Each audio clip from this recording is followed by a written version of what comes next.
Marcus Johnson wiped the sweat from his forehead as he finished his shift at the construction site.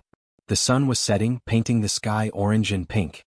He was tired, but he had to pick up his 8-year-old daughter Emma from her after-school program. Being a single dad wasn't easy, especially when you're working 2 jobs just to make ends meet. As he drove his old pickup truck toward the school, Marcus thought about how different his life had become. 2 years ago, his wife Sarah had died in a car accident, leaving him to raise Emma alone. The insurance money had helped for a while, but now they were struggling. Still, he would do anything for his little girl. When Marcus arrived at Lincoln Elementary School, he noticed a commotion near the playground. A group of kids had formed a circle and he could hear shouting. His heart raced as he parked quickly and ran toward the crowd. "Give me your money, freak," a boy's voice yelled. Marcus pushed through the small crowd of children and saw something that made his blood boil. A heavy-set boy named Tyler, whom he recognized as one of the school bullies, was shoving a small girl against the fence. The girl looked to be about Emma's age, with long dark hair and expensive-looking clothes that were now dirty from being pushed around. "I don't have any money," the girl said quietly, her voice shaking with fear. "Liar!" Tyler screamed, grabbing her backpack and dumping all her books and supplies onto the ground. "Rich kids like you always have money." The other children just stood there watching. Some looked scared, others seemed entertained by the drama. But none of them were helping. Marcus felt his anger rising. This reminded him too much of his own childhood, when bigger kids had picked on him because his family was poor. He had sworn that when he became an adult, he would never let bullying happen if he could stop it. "Hey!" Marcus called out firmly as he approached. "What's going on here?" Tyler looked up, his face red with anger and embarrassment at being caught. "Nothing, mister. Just talking to my friend here." "Doesn't look like friendly conversation to me," Marcus said, his voice calm but stern. He knelt down beside the girl, who was now crying silently. Her clothes were torn and she had a small cut on her cheek. "Are you okay, sweetheart?" he asked gently. The girl nodded but couldn't speak. Her whole body was trembling. Tyler stepped forward aggressively. "This ain't none of your business, old man. Why don't you just leave?" Marcus stood up slowly, all 6 feet and 2 inches of him. Years of construction work had made him strong, and Tyler suddenly looked very small in comparison. "Actually, son, it is my business," Marcus said quietly. "When I see someone being hurt, especially a child, it becomes my business." "She's not even from around here," Tyler said defensively. "She doesn't belong at our school. Her dad probably has more money than everyone in this town combined." "That doesn't give you the right to hurt her," Marcus replied. "Apologize to her. Now." Tyler's face turned even redder. "I don't have to apologize to nobody. My dad says people like her think they're better than us. She deserves whatever she gets." The hatred in the boy's voice shocked Marcus. This wasn't just typical childhood meanness, this was learned behavior. Someone had taught this child to hate people who were different from him. "Your dad is wrong," Marcus said firmly. "And so are you. This girl hasn't done anything to deserve being treated this way." Tyler looked around at his friends who were all watching nervously. He couldn't back down now without losing face. "Make me apologize," he shouted, pushing Marcus hard in the chest. Marcus didn't move. He just looked down at the boy with a mixture of pity and disappointment. "I'm not going to fight a child," he said. "But I am going to report this to the principal. And if I ever see you bullying anyone again, we're going to have a much more serious conversation." Tyler's bravado crumbled. He realized he had gone too far by putting his hands on an adult. Without another word, he turned and ran away, his friends following close behind. Marcus knelt down beside the girl again. She was still crying but not as hard now. "What's your name, honey?" he asked softly. "Sophia," she whispered. "That's a beautiful name. I'm Marcus and this is my daughter Emma." He gestured to Emma, who had just arrived from her after-school program and was standing nearby, looking concerned. "Hi, Sophia," Emma said with a shy smile. "Are you new here? I haven't seen you before." Sophia nodded. "We just moved here last week. My dad he had to change jobs." Marcus noticed she hesitated when talking about her father. There was something she wasn't saying, but he didn't want to push her. "Well, Sophia, would you like us to help you clean up your things?" Marcus asked. Together, the 3 of them gathered up Sophia's scattered books and supplies. Marcus noticed that everything she owned was expensive. Her backpack was designer leather, her notebooks were from a fancy stationery store, and her clothes, despite being dirty and torn, were clearly high quality. "Where do you live, sweetheart?" Marcus asked. "I can give you a ride home if you need one." Sophia looked uncertain. I'm supposed to walk home. My dad is, he's very busy with work. Something about her tone made Marcus suspicious. What kind of parent lets their child walk home alone on their first week at a new school, especially after moving to an unfamiliar town? It's getting dark, Marcus said. I don't think it's safe for you to walk alone. At least let me call your dad and let him know what happened. Sophia's eyes filled with tears again. Please don't call him. He's already so stressed about everything. I don't want to make things worse. Marcus exchanged a look with Emma, who seemed to understand that something wasn't right either. Sophia, Marcus said gently, did your dad tell you not to bother him with problems? She nodded miserably. He said he has enough to worry about without me adding to it.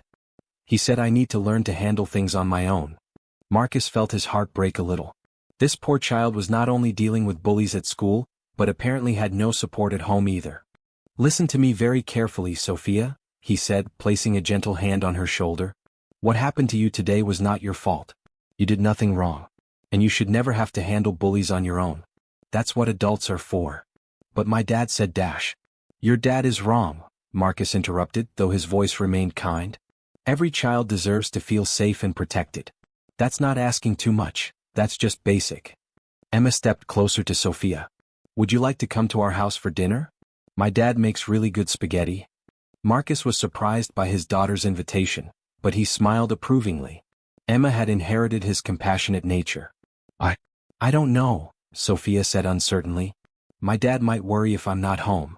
Then we'll call him and let him know where you are, Marcus said.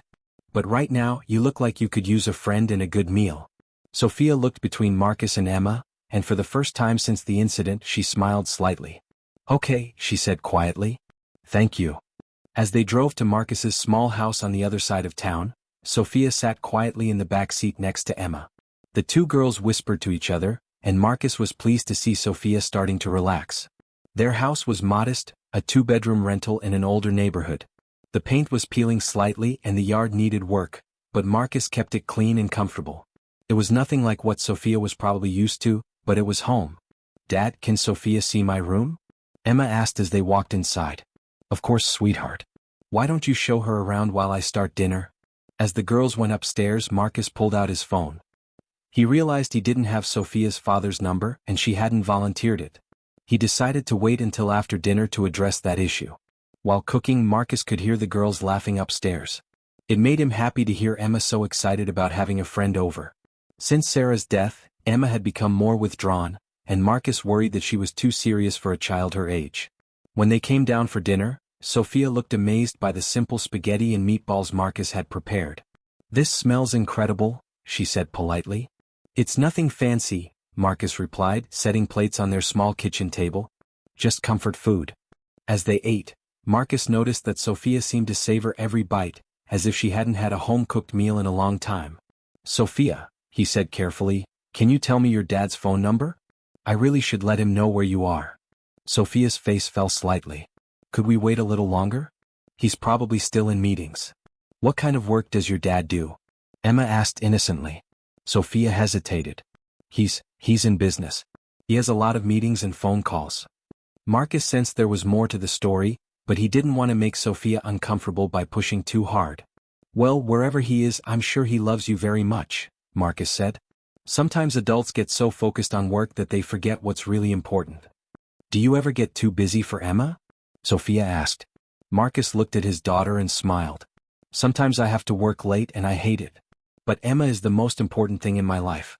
Nothing is more important than making sure she's safe and happy. Sophia's eyes filled with tears again. That's really nice, she whispered. After dinner, Marcus finally insisted on calling Sophia's father. She reluctantly gave him the number, but when he dialed it, he got a voicemail that was full and couldn't accept messages. Is there another number I can try? He asked. No, Sophia said quickly. He only has one phone. Marcus was becoming more concerned. What kind of parent was this man? His daughter was missing and he couldn't even be reached? Sophia, Marcus said gently, where exactly do you live? I need to get you home safely. She gave him an address in the wealthy part of town, about 20 minutes away. Marcus had done construction work in that neighborhood before. The houses were massive and expensive. As they drove through the upscale neighborhood, Marcus felt increasingly out of place. His old pickup truck looked shabby next to the luxury cars parked in the driveways of the huge houses. "That one," Sophia said quietly, pointing to a mansion at the end of a long street. Marcus stared in amazement. The house was enormous, easily worth several $1,000,000. There were perfectly manicured gardens, a circular driveway with a fountain in the center, and security cameras visible on the property. "Wow," Emma breathed from the back seat. "Sophia, your house is like a castle." But as they pulled up to the house, Marcus noticed something odd. Despite its grandeur, the house looked empty. No lights were on, no cars were in the driveway, and there was a general sense of abandonment about the place. "Are you sure your dad is home?" Marcus asked. Sophia nodded, but she didn't look sure at all.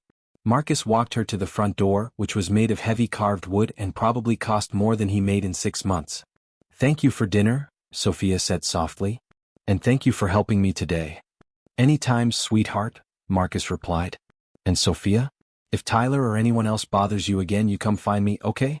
You don't have to handle this alone." She nodded and rang the doorbell. After a long moment, the door opened to reveal a tall, thin man in an expensive suit. He looked harried and stressed, and when he saw Marcus standing there with Sophia, his expression became guarded. "Sophia, where have you been?" he asked, his voice sharp with worry and irritation. "Dad, this is Mr. Johnson," Sophia said quickly. "He helped me today when some kids were being mean to me." The man, whom Marcus assumed was Sophia's father, looked Marcus up and down, taking in his work clothes and calloused hands. "I see," he said coldly. "Well, thank you for bringing her home. Sophia, get inside. We need to talk." "Sir," Marcus said before they could close the door, "I think you should know that your daughter was being bullied quite severely today. She was hurt and scared and dash." "I'm sure I can handle my own daughter's problems," the man interrupted. "Thank you for your assistance." The dismissive tone in his voice made Marcus angry, but he kept his temper in check. "Your daughter is a wonderful girl," he said firmly. "She deserves to feel safe and supported. If there's anything I can do to help Dash." "There isn't," the man said curtly and closed the door in Marcus's face. Marcus stood there for a moment, staring at the closed door. Something about the whole situation felt wrong, but he didn't know what he could do about it. As he walked back to his truck, he noticed Emma looking thoughtful. "Dad," she said as they drove away, "Sophia seems really sad. And her dad didn't seem very nice." "I noticed that too, sweetheart," Marcus replied. "Some people have a hard time showing that they care even when they do." But privately, Marcus wasn't sure Sophia's father cared at all. And that worried him more than he wanted to admit. The next morning, Marcus woke up thinking about Sophia. He couldn't shake the feeling that something was seriously wrong with her situation. During his lunch break at the construction site, he decided to drive by Lincoln Elementary to see how she was doing. He arrived just as the kids were coming out for recess and spotted Sophia sitting alone on a bench, reading a book. She looked small and lonely among all the other children who were playing together. Marcus was about to get out of his truck to go talk to her when he saw Tyler and 2 of his friends approaching her. His jaw clenched as he watched the bullies surround the bench where Sophia was sitting. Even from a distance, Marcus could see that Tyler was saying something that was making Sophia upset. She clutched her book tightly and shook her head at whatever he was demanding. That was all Marcus needed to see. He parked quickly and strode across the playground. "Told you to bring money today," Tyler was saying as Marcus approached. "Don't make me take it from you again." "I don't have any money," Sophia said, her voice barely audible. "Liar." Tyler reached for her backpack. "That's enough," Marcus said firmly, stepping into the circle. Tyler spun around, his face flushing red when he saw Marcus. "You can't be here," Tyler said. "This is school property." "Actually, this is a public playground during recess hours," Marcus replied calmly. "And I have every right to be here. More importantly, you have no right to be harassing this girl. She's not even supposed to be at this school," one of Tyler's friends said. "Her kind don't belong here." "Her kind?" Marcus asked, his voice dangerously quiet. "What exactly do you mean by that?" The boys looked at each other nervously. They could tell they had crossed a line, but they didn't know how to back down. "She's rich," Tyler said defensively. "She thinks she's better than us." Marcus looked at Sophia, who was staring at her hands and looked like she wanted to disappear. "Sophia," Marcus said gently, "do you think you're better than other people?" She shook her head vigorously. "No, sir. I just want to be left alone." Marcus turned back to Tyler. "Seems like you're the one with the attitude problem, son. This girl hasn't done anything to you except exist, and that's apparently enough to make you angry. My dad says people like her are what's wrong with this country, Tyler said, repeating words he clearly didn't fully understand. Your dad is teaching you to hate people based on things they can't control, Marcus replied. That's not going to serve you well in life. A teacher had noticed the commotion and was walking over. Marcus recognized her as Mrs. Peterson, Emma's teacher from the previous year. Mr. Johnson, she said, surprised to see him. What's going on here? These boys have been bullying Sophia, Marcus explained. Yesterday after school and again today. I'm concerned that it's becoming a pattern. Mrs. Peterson looked at Tyler and his friends with disappointment. Boys, is this true? We weren't doing nothing, Tyler mumbled. Anything, Mrs. Peterson corrected. And from what I just witnessed, that's not accurate. Tyler, you and your friends need to come with me to the principal's office. As the boys were led away, Tyler turned back to glare at Sophia and Marcus. This isn't over, he said under his breath. Marcus felt a chill. That wasn't the threat of a child, that was learned hatred, and it was dangerous. After the boys were gone, Marcus sat down on the bench next to Sophia. Are you okay? He asked. She nodded, but he could see she was shaking. Sophia, I need to ask you something and I want you to tell me the truth. Has Tyler hurt you before today? She was quiet for a long moment. Then she nodded slightly. How many times? Every day since I started school, she whispered. Marcus felt his anger rising again. Every day? And no one has stopped it. I didn't want to cause trouble, she said. My dad has enough problems. Sweetheart, you're not causing trouble by being bullied. The trouble is being caused by the bullies. Mrs. Peterson returned and sat down with them. Sophia, I owe you an apology, she said kindly. I had no idea this was happening every day. Why didn't you tell someone? Sophia shrugged. I thought it would stop if I ignored it. Bullying never stops when you ignore it, Marcus said firmly. It only gets worse. Mrs. Peterson nodded. Mr. Johnson is right. And I want you to know that we take bullying very seriously at this school. Tyler and his friends will face consequences for their actions. What kind of consequences? Marcus asked. Suspension, mandatory counseling, and they'll have to write formal apologies to Sophia. Their parents will also be called in for a meeting. Marcus hoped that would be enough, but he had a feeling Tyler's parents weren't going to be very receptive to hearing that their son was a bully. After Mrs. Peterson left, Marcus stayed with Sophia until recess was over. Would you like to come have dinner with Emma and me again tonight? He asked. Her face lit up. Really? You don't mind? I don't mind at all. Emma's been talking about you all morning. I think she's excited to have a new friend. For the first time since he'd met her, Sophia smiled a genuine, happy smile. I'd love that, she said. That evening, as they sat around Marcus's kitchen table again, he noticed that Sophia seemed more relaxed and talkative. She and Emma chatted about books and movies, and Marcus was pleased to see both girls laughing. But when it came time to take her home, Sophia's mood changed again. Do I have to go home? She asked quietly. The question broke Marcus's heart. No child should dread going home. Sweetheart, your dad is probably worried about you, Marcus said gently. No, he's not, Sophia said with certainty that surprised him. He won't even notice I'm gone. Marcus and Emma exchanged looks. This was getting more concerning by the hour. When they arrived at the mansion again, it was just as dark and empty-looking as the night before. This time, no one answered the door when Sophia rang the bell. That's weird, she said, looking confused. He's supposed to be home. Marcus tried the doorbell himself, then knocked loudly. After several minutes, they heard footsteps, and the door opened to reveal the same man as before. But this time he looked even more disheveled and stressed. Sophia, where have you been? I've been looking everywhere for you. Marcus was confused. If he'd been looking for her, why hadn't he called the school? I was having dinner with Emma and Mr. Johnson again, Sophia said. I told you about them yesterday. The man looked at Marcus with suspicion. I don't remember giving permission for my daughter to go to a stranger's house. Sir, Marcus said, trying to keep his voice respectful, I don't think we were properly introduced yesterday. I'm Marcus Johnson. I'm the one who helped Sophia when she was being bullied. Right? The man said dismissively. Well, she won't be needing any more help. I'm handling the situation. How are you handling it? Marcus asked. Because the bullying continued today, and your daughter seems to think she can't come to you for help. The man's face darkened. My relationship with my daughter is none of your business. And I'd appreciate it if you'd stop interfering in our lives. Dad, Sophia said quietly, Mr. Johnson is just trying to help. He's been really kind to me. Sophia, go inside, her father said sharply. Now. She looked back at Marcus with sad eyes. Thank you for dinner, she said softly. As the door closed behind them, Marcus heard raised voices from inside the house. He stood there for a moment, torn between wanting to help and knowing he had no legal right to interfere. But as he walked back to his truck, he made a decision. He was going to find out more about Sophia and her father. Something wasn't right, and that little girl needed someone in her corner. Marcus spent the next day making discreet inquiries about Sophia's family. He started by asking Mrs. Peterson if she knew anything about their background. It's odd, she told him during her lunch break.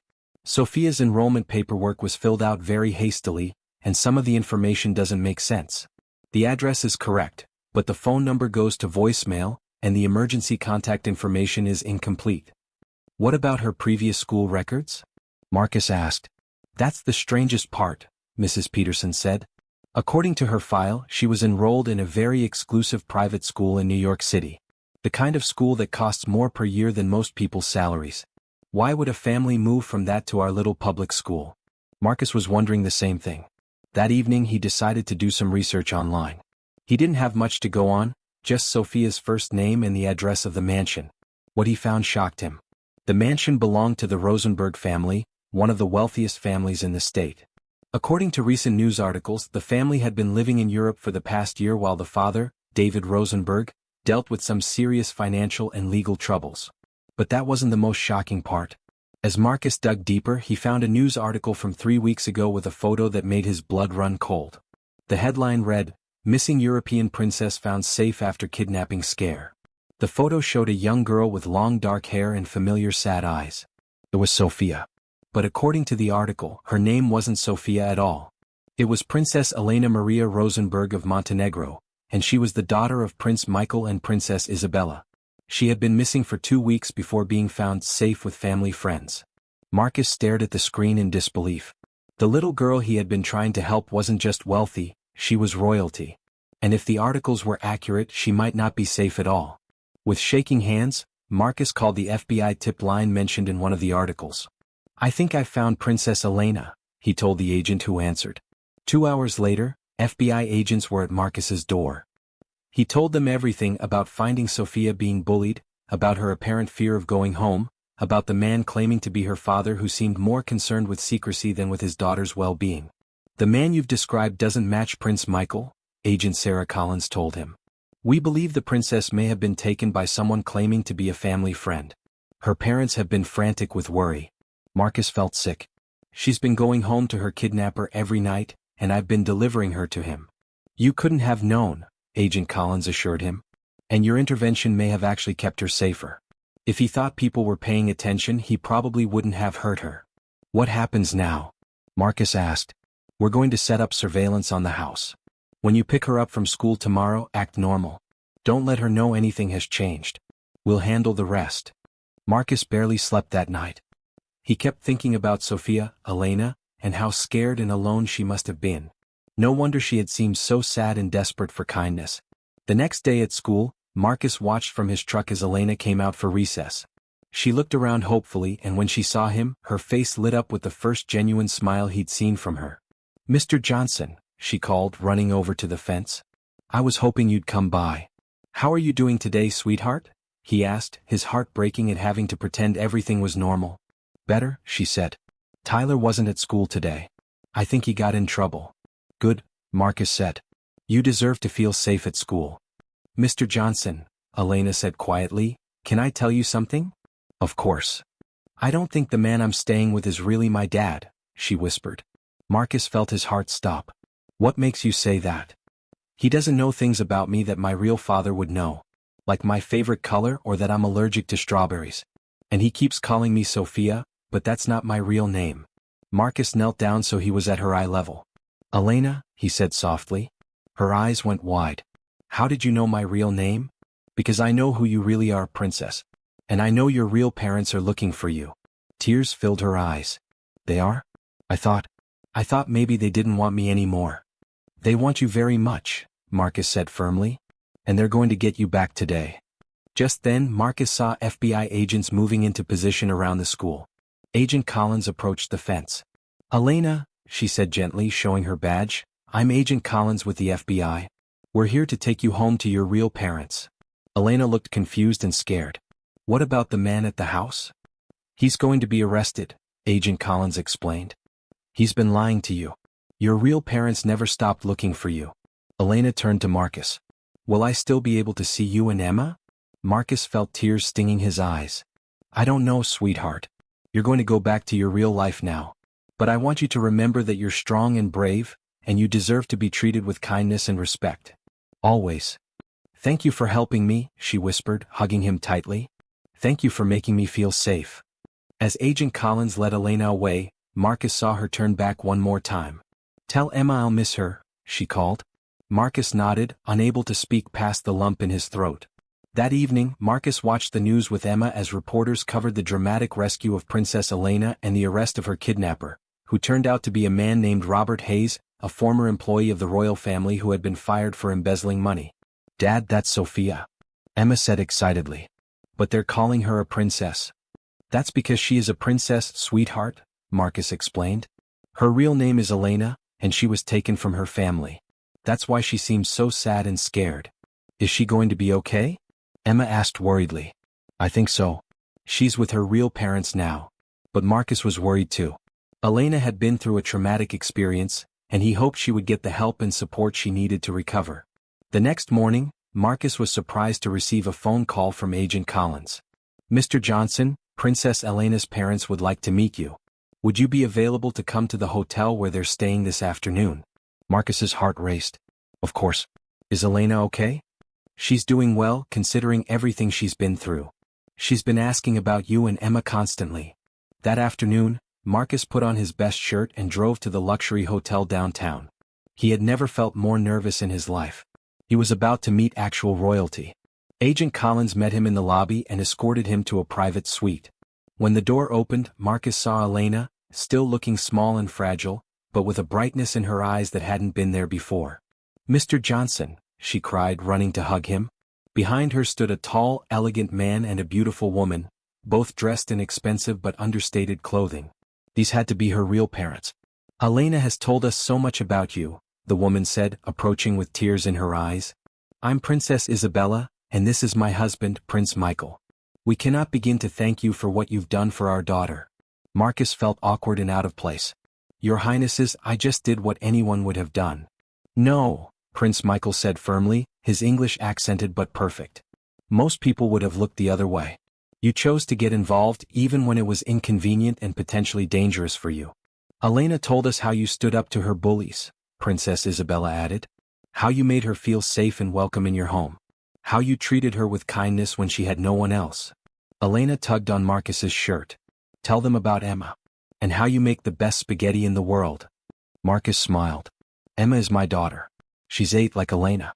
They became fast friends. "We would very much like to meet her," Princess Isabella said. "Elena hasn't stopped talking about her." "She's at home with our neighbor right now," Marcus said. "I wasn't sure if it would be appropriate to bring her." "Please," Prince Michael said. "We would be honored to meet the little girl who showed our daughter such friendship during a difficult time." An hour later, Marcus returned with Emma, who was wearing her best dress and looking nervous. "Emma?" Elena cried, running to hug her friend. "These are my real parents. Mom, Dad, this is Emma, she's the best friend I've ever had." Princess Isabella knelt down to Emma's level. "Thank you for being so kind to Elena when she needed a friend." Emma looked up at Marcus uncertainly, then back at the princess. "She was really sad when I first met her. But she's nice and smart and funny when she gets to be herself." "That sounds like our Elena," Prince Michael said with a smile. The two girls immediately started chattering about books and movies, as if they had never been separated. Watching them together, Marcus felt both happy and sad. Elena belonged with her real family, but he was going to miss having her in their lives. "Mr. Johnson," Princess Isabella said quietly, "there's something we need to discuss with you." She and Prince Michael led him to the side of the room while the girls played. "Elena has been through a terrible trauma," she began. "She was taken from her boarding school in Switzerland while on a field trip. For weeks she didn't know if she would ever see us again. She was told we didn't want her anymore, that we had abandoned her." Marcus felt sick thinking about what Elena had endured. But in all the hours we've spent talking to her since her rescue, Prince Michael continued, the thing she talks about most is you and Emma. How you made her feel safe and valued. How you stood up for her when no one else would. She needs stability and people she trusts as she recovers from this experience, Princess Isabella said. We were wondering, would you consider allowing us to set up a college fund for Emma? And perhaps, would you and Emma like to visit us sometimes? We have a home in New York and Elena will be attending school there. Marcus was stunned. Your Highnesses, that's incredibly generous, but I couldn't accept dash. Please, Prince Michael interrupted. You saved our daughter's life. Not just by protecting her from bullies, but by showing her that there are good people in the world who will help others without expecting anything in return. That lesson may be what helps her heal from this trauma. Elena keeps asking if she'll ever see Emma again, Princess Isabella added. And honestly, we think maintaining that friendship would be good for both girls. Marcus looked over at the two girls who were now looking at picture books together and laughing. I would need to think about it, he said honestly. This is all very overwhelming. Of course, Princess Isabella said. Take all the time you need. Just then Elena ran over to them. Are you talking about me getting to see Emma again? She asked hopefully. We're discussing it, sweetheart, her mother said. Elena turned to Marcus with pleading eyes. Please say yes, Mr. Johnson. Emma is the best friend I've ever had, and you're like the dad I always wanted. The words hit Marcus like a punch to the gut. This little girl had been through so much, and somehow he had become important to her recovery. We'll figure something out, Princess, he said softly.